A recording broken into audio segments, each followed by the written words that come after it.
Hey guys, welcome to Koh Samui, the island that has it all. But in this video we are not gonna talk about all the things you can see in Koh Samui. I have a separate video for that, so do check that out on my channel. In this video we will talk about my experience from renting a car on the island for 4 days. We will check out the order and pickup procedure, we will have a look at the road conditions on the island, we will check out the parking, what you need inside the car, and also my experience from driving on the left side of the road when I'm not used to it. And what happens if you're stopped by the police.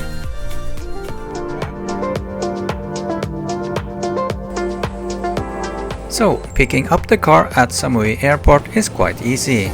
After having landed on this beautiful airport and having picked up your luggage, you just follow the signs to the meeting point. And soon you will see separate signs leading you to the rental companies. And most of them have a desk in this separate area.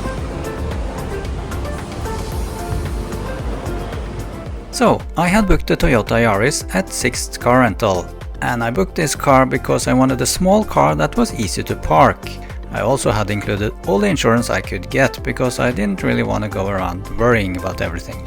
And for this I paid 5,600 baht for 4 days, or about 1,400 baht per day. They also reserved 8,000 baht on my credit card as a deposit, which they released about 2 weeks after I returned the car.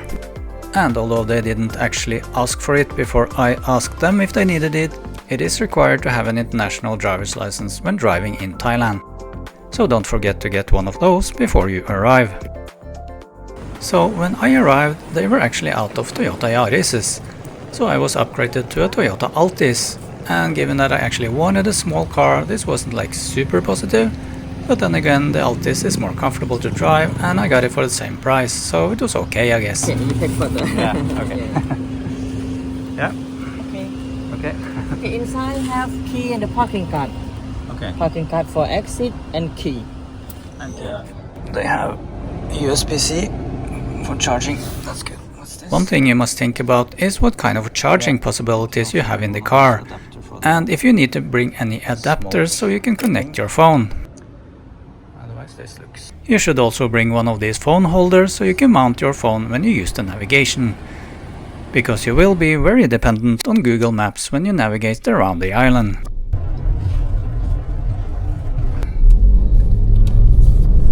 You're back online. You will arrive at 12:32.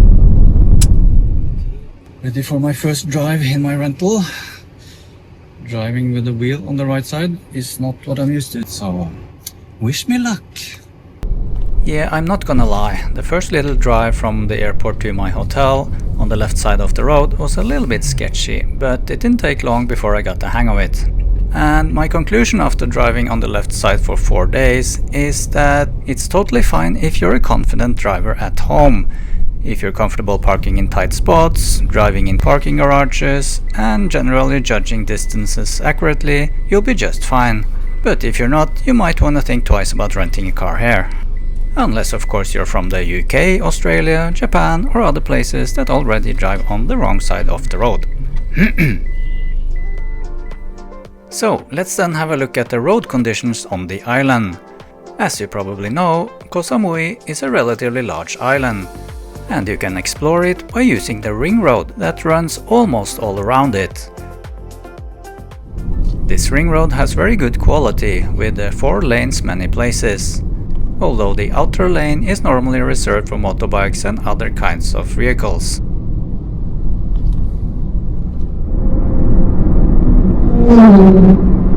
Turn right. When you get off the ring road, and especially around populated places like here in Chaweng, of course the roads are narrower, but they are still good quality though.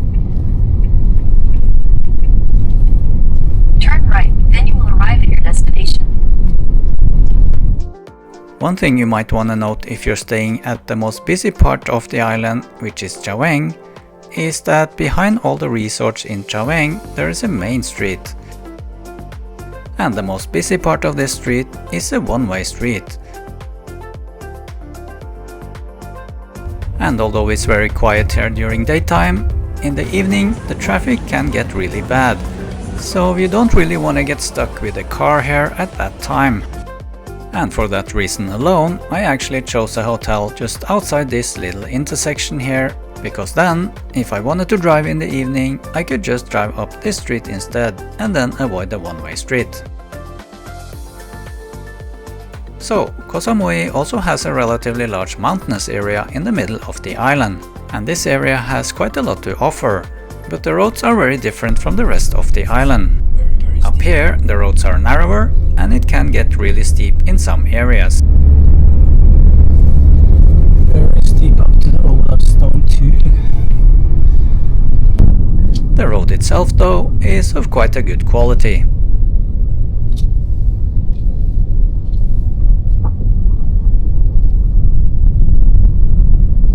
What you will also notice when you're up here is that a lot of the other tourists are driving other kinds of vehicles.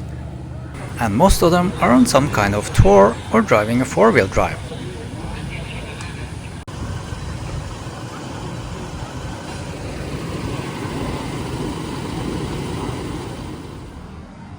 So, what about parking then? Well, I actually booked my hotel partly based on the fact that they had a large parking lot where I could park my rented car for free.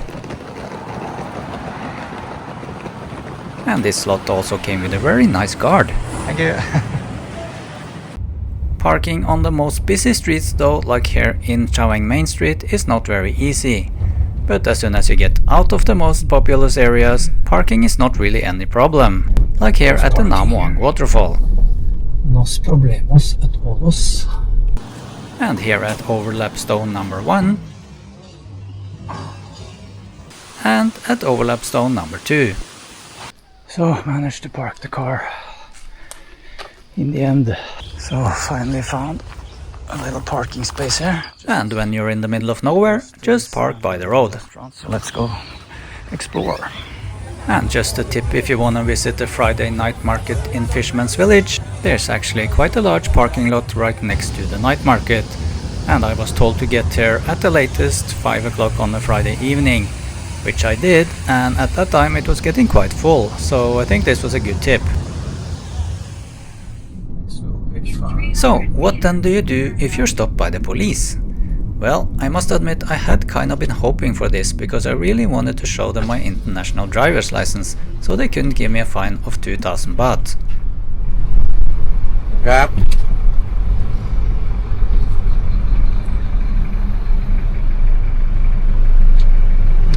But then they saw my beautiful and honest face and just waved me on. And I was a little bit disappointed. Anyway, I guess that's my experience from renting a car on Koh Samui. If you have any questions, post them below, and don't forget to watch my full video on what you can do on the island. See you in the next one.